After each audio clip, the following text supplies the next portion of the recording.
मुख्यमंत्री ने रांची के सुकुरहुट्टू स्थित ट्रांसपोर्ट नगर फेज 1 का किया उद्घाटन। फेज 2 का हुआ भूमि पूजन।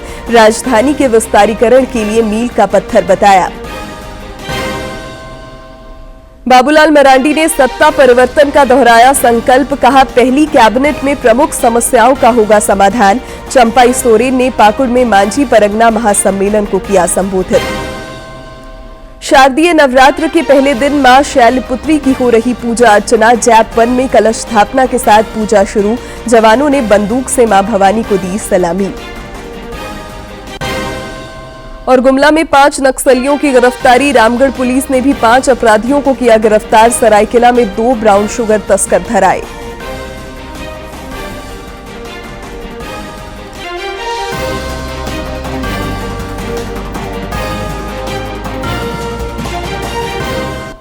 नमस्कार, खबरें झारखंड में आपका स्वागत है। मैं हूं शिवानी कुमारी और अब समाचार विस्तार से।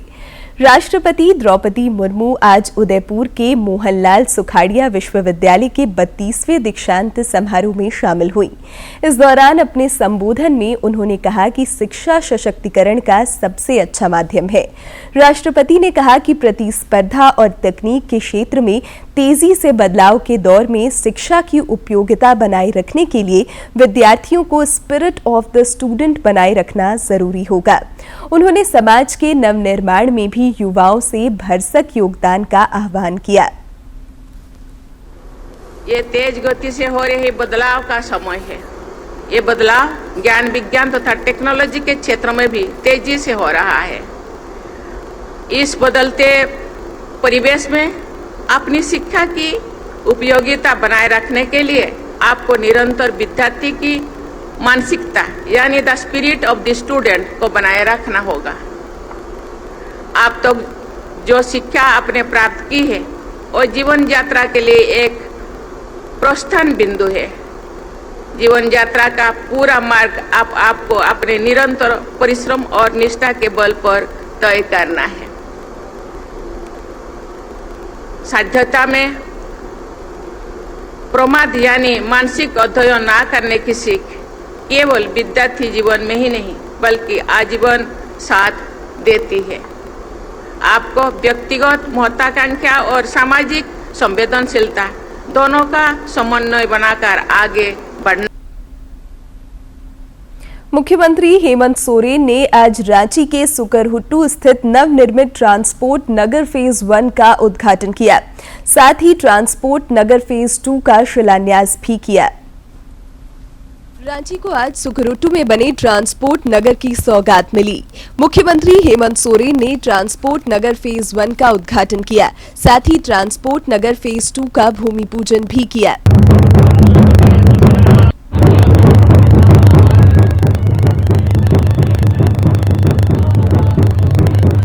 इस दौरान अपने संबोधन में मुख्यमंत्री ने कहा कि ट्रांसपोर्ट नगर से यात्रियों के अलावा ट्रांसपोर्ट के काम में जुटे लोगों को काफी सहूलियत होगी।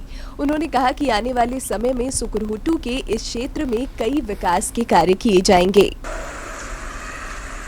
बहुत ही जल्द अगर हम सब लोगों के सहयोग और गतिविधियां यहां हम लोगों ने प्रारंभ की तो जैसे मेन रोड और कचहरी को जिस तरीके से चहल पहल देखते हैं, जगमगाते देखते हैं, उसी तरीके का ये सुकुरहुट्टू एरिया भी हो जाएगा।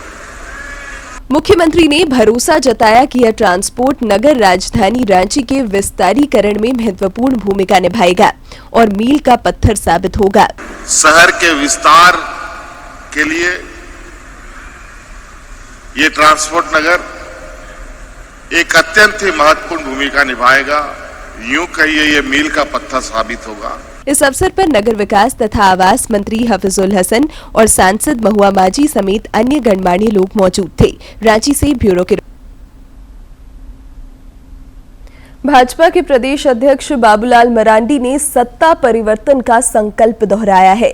उन्होंने एक सोशल मीडिया पोस्ट में कहा कि पार्टी की 12 दिनों की अद्भुत और ऐतिहासिक परिवर्तन यात्रा कल संपन्न हुई। यह सिर्फ एक राजनीतिक यात्रा नहीं थी, बल्कि यह झारखंड के प्रत्येक जनमानस की आवाज थी। लगभग 40 लाख लोगों ने इस यात्रा के माध्यम से हमारे साथ भागीदारी की। श्री मरांडी ने कहा कि राज्य में अब परिवर्तन दूर नहीं है। उन्होंने कहा कि हमारी पहली कैबिनेट बैठक में राज्य के लोगों की प्रमुख समस्याओं का समाधान होगा। दूरदर्शन ने भी श्री मरांडी से हजारीबाग में खास बातचीत की। इस दौरान भाजपा प्रदेश अध्यक्ष ने प्रतियोगी परीक्षाओं में पेपर लीक और घुसपैठ जैसे मुद्दों पर राज्य सरकार को घेरा। उन्होंने कहा कि चुनावी फायदे के लिए राज्य सरकार महिलाओं को छलने का काम कर रही है। कुछ महीनों में विधानसभा चुनाव होने हैं, जिसे लेकर बीजेपी धुआंधार प्रचार कर रही है। इस वक्त हमसे बातचीत करने के लिए झारखंड के पूर्व मुख्यमंत्री बाबूलाल मरांडी हैं, उनसे बातचीत करेंगे। सर, कुछ महीनों में विधानसभा चुनाव ने क्या तैयारियां? कुछ एक दिनों में लगता है घोषणा हो जाएगी और भारतीय जनता पार्टी तो ऐसे 365 दिन काम करती है। अगर हाल फिलहाल के कुछ कार्यक्रमों के बारे में बताओ तो भारतीय जनता पार्टी ने खास करके युवाओं की समस्याओं को लेकर के युवा आक्रोश रैली राज्य के राजधानी रांची में की थी और वो सफल कार्यक्रम था। ये भी झारखंड में एग्जाम हुआ कि एक भी कोई एग्जाम ऐसा नहीं हुआ जिसमें पेपर लीक नहीं हुआ।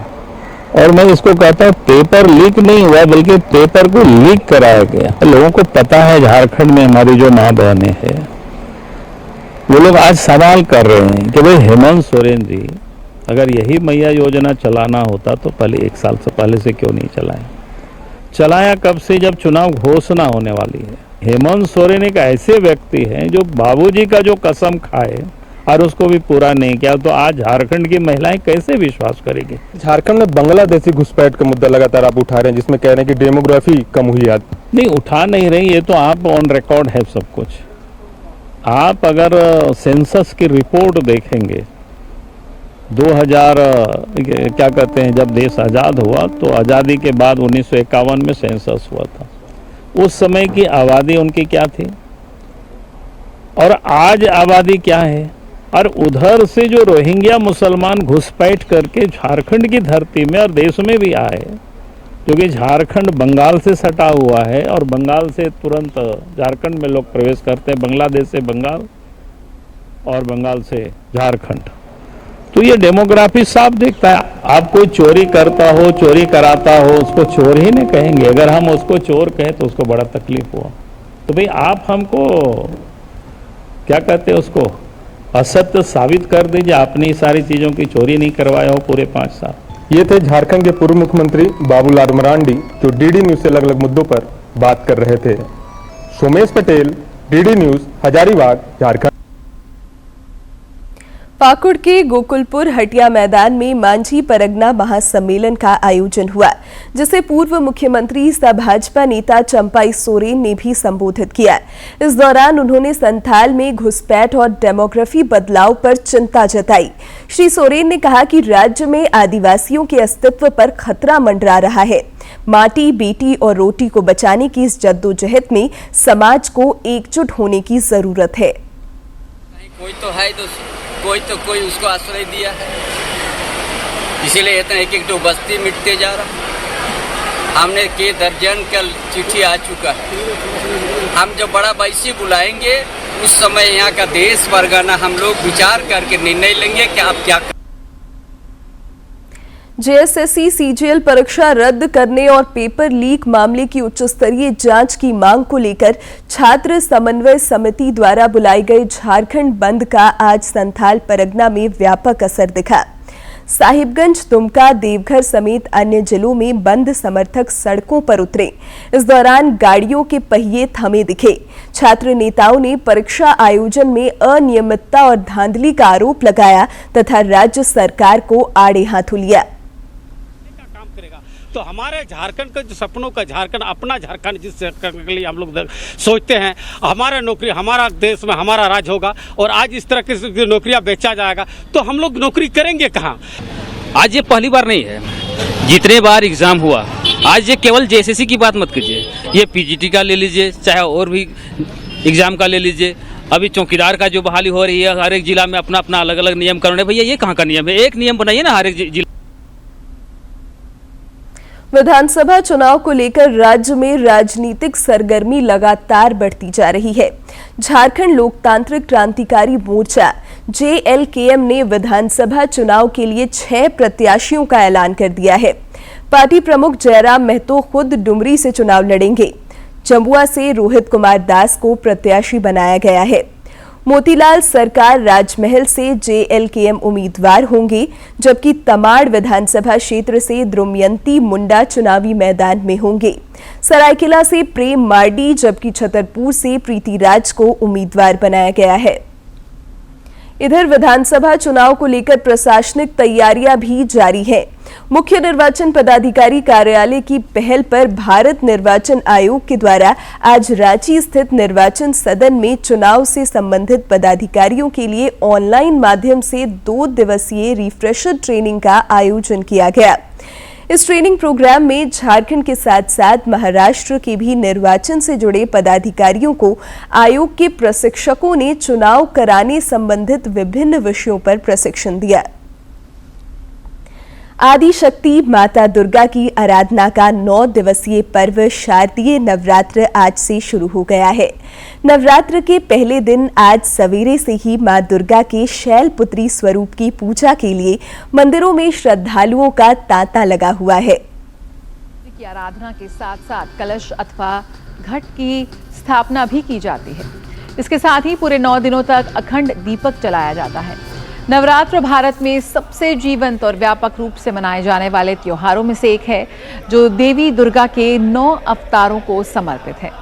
राष्ट्रीय राजधानी दिल्ली में झंडेवालान छतरपुर मंदिर, वहीं मुंबई के मुंबा देवी मंदिर सहित अन्य मंदिरों में श्रद्धालु पूजा अर्चना के लिए पहुंच रहे हैं। तो सुबह से ही मंदिरों में भक्तों की भीड़ उमड़ रही है और नवरात्र के शुभ अवसर पर देश भर के मंदिरों में भक्तों का तांता लगा हुआ है। विधि विधान से पूजा अर्चना की जा रही है।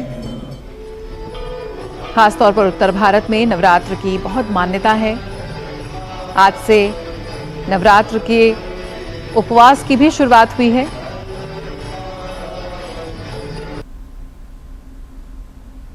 रामगढ़ के रजरप्पा में शारदीय नवरात्र के प्रथम दिन मां शैलपुत्री की पूजा के लिए बड़ी संख्या में भक्त जुटे।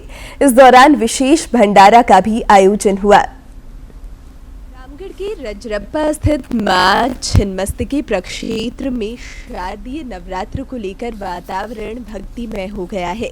आज मंदिर न्यास समिति के पंडा समाज के द्वारा प्रथम दिन मां शैलपुत्री की पूजा विधि विधान के साथ कराया जा रहा है।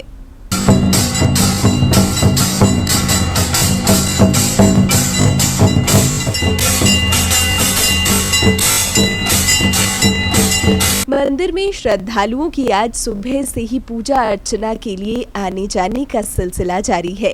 सभी मंगल कामना के साथ मां की आराधना में जुटे हैं। जो है दिल्ली से आया हूं और विशेष जो है ये आरती कार्यक्रम है, ये भी मां की कृपा से पिछले साल से आयोजित हो रही है और इस बार भी हुई है।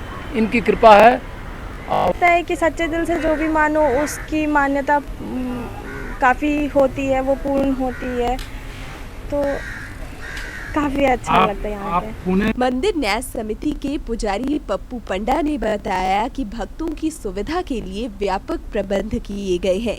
शारदीय नवरात्र में विभिन्न अनुष्ठानों का आयोजन होगा। सजावट किया गया है और यहाँ 12 महीना भंडारा चलता है, जिसमें आज विशेष भंडारा का आयोजन किया गया। कोलकाता से आए 30 कारीगरों के जत्थे के द्वारा पूरे मंदिर की आकर्षक साज सज्जा की गई है। रामगढ़ से के तिवारी की रिपोर्ट। रांची में डोरंडा स्थित जैप वन में शारदीय नवरात्र पर कलश स्थापना कर आज से पूजा अर्चना शुरू हुई। जवानों ने इस दौरान मां भवानी को बंदूक की सलामी भी दी। नवरात्रि में मां दुर्गा के 9 रूपों की आराधना होती है, लेकिन रांची में डोरंडा स्थित झारखंड आर्म्ड फोर्स जैप में शारदीय नवरात्र पर पूजा अर्चना की जाती है। शारदीय नवरात्रि के पहले दिन आज जैप 1 के जवानों ने शक्ति की देवी मां दुर्गा की पूजा की। जवानों ने मां भवानी को बंदूक की सलामी भी दी।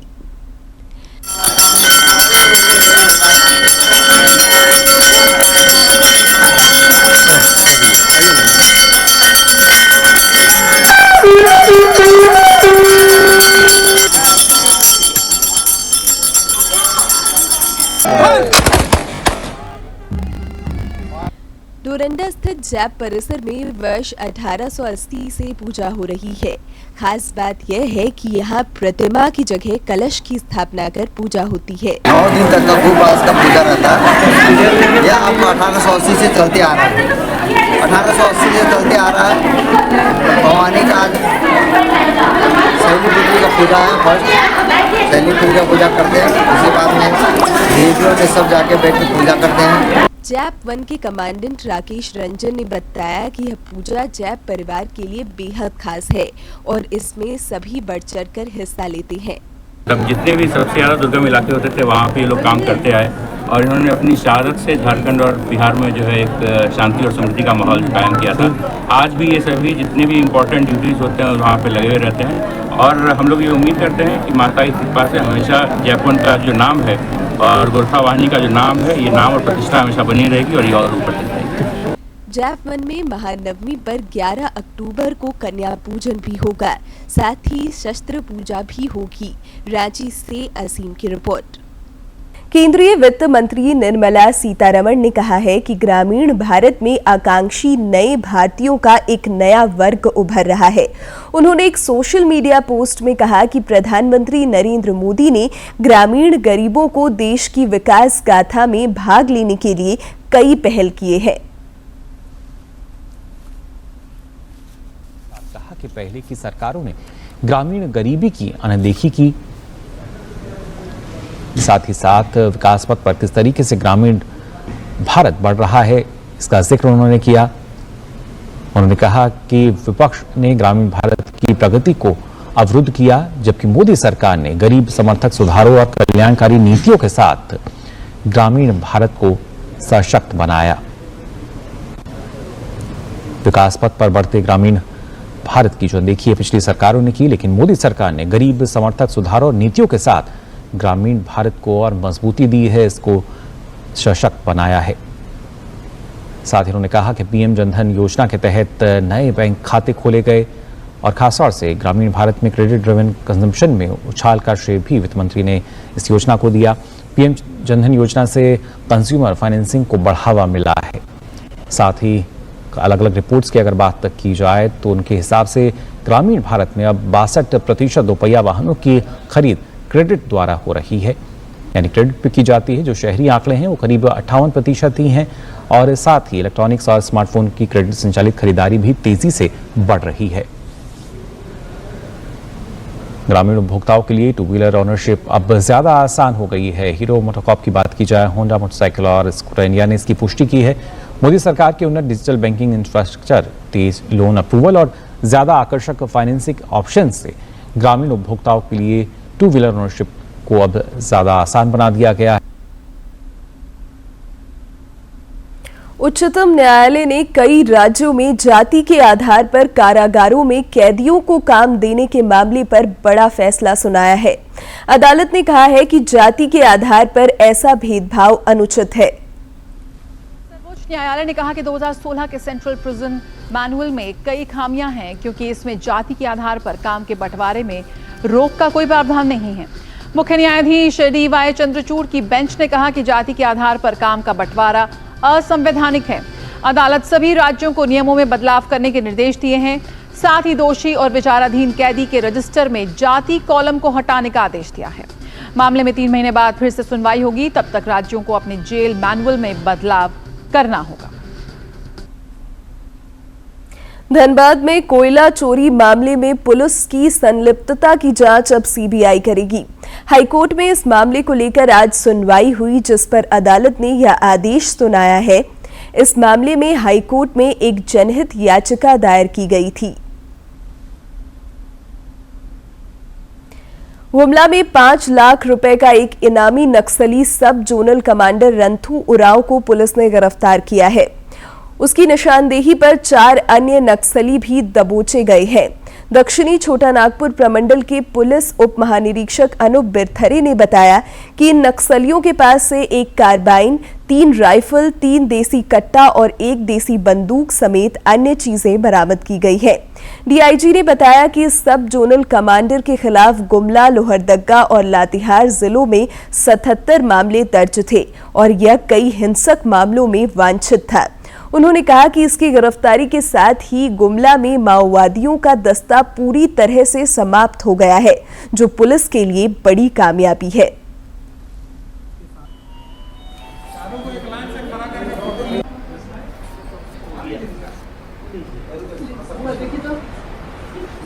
सब जोनल कमांडर रंथू उरांव हैं, जिनके ऊपर में सरकार के द्वारा 5 लाख रुपए का इनाम घोषित किया गया है। उनकी अरेस्टिंग की गई है और उनके साथ में 4 अन्य लोग हैं जिनकी अरेस्टिंग की गई है।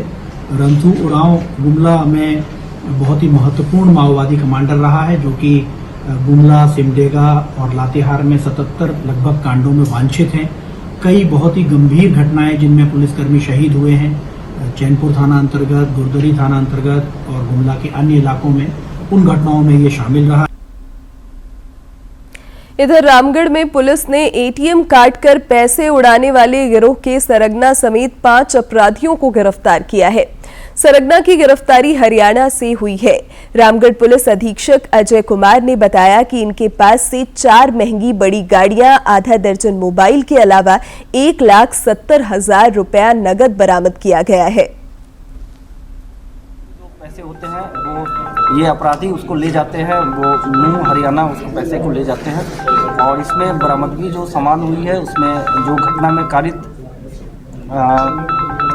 वरना गाड़ी, क्रेटा गाड़ी और उसके अलावा इसके पैसे से जो मिले हैं उस पैसे से स्कॉर्पियो की खरीदारी की गई है, उस स्कॉर्पियो की बरामदगी की है। साथ ही साथ इन लोगों के पास से 1,70,000 रुपये बरामद किए गए हैं। जो एटीएम काटने से जो पैसे थे वही ये पैसे हैं। इसमें कई सारे नोट्स हैं जो सीरियल नंबर में है, जो उसी रात को एटीएम काटने से निकाले गए थे, वो इनके पास से बरामद हुए हैं। सरायकेला खरसावा अंतर्गत आदित्यपुर थाना क्षेत्र में पुलिस ने नशे के कारोबारियों के खिलाफ अभियान चलाते हुए मुस्लिम बस्ती में छापेमारी कर लगभग 114 ग्राम ब्राउन शुगर पकड़ा है। इसकी बाजार कीमत करीब 22,68,000 रुपए बताई जा रही है। पुलिस अधीक्षक मुकेश कुमार लोनायत ने बताया कि मादक पदार्थों के खिलाफ पुलिस का अभियान अनवरत जारी रहेगा।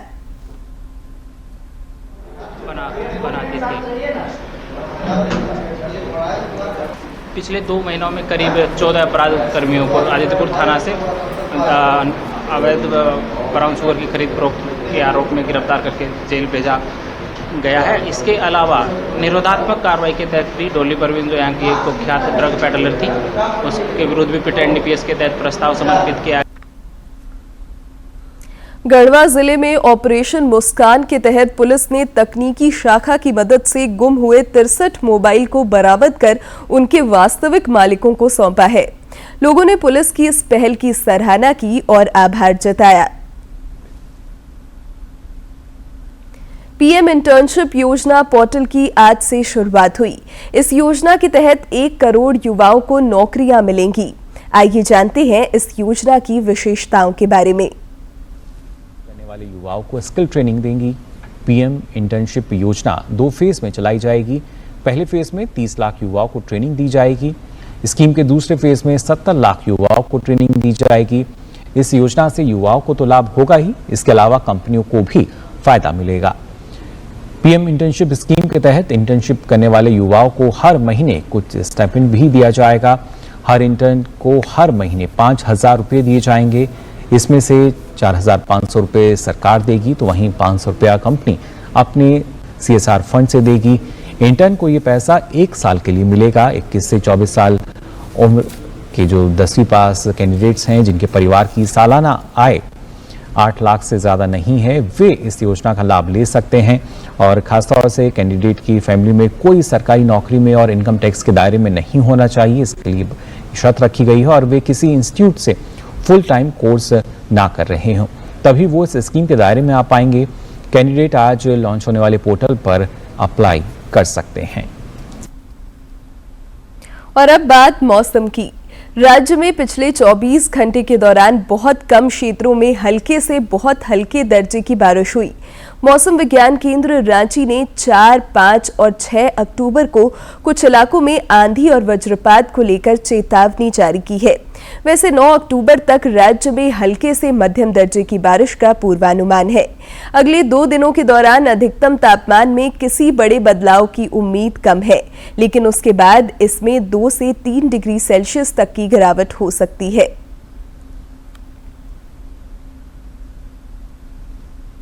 और अंत में मुख्य समाचार एक बार फिर। मुख्यमंत्री ने रांची के सुकुरहुट्टू स्थित ट्रांसपोर्ट नगर फेज 1 का किया उद्घाटन। फेज 2 का हुआ भूमि पूजन। राजधानी के विस्तारीकरण के लिए मील का पत्थर बताया। बाबूलाल मरांडी ने सत्ता परिवर्तन का दोहराया संकल्प। कहा, पहली कैबिनेट में प्रमुख समस्याओं का होगा समाधान। चंपाई सोरेन ने पाकुड़ में मांझी परगना महासम्मेलन को किया संबोधित।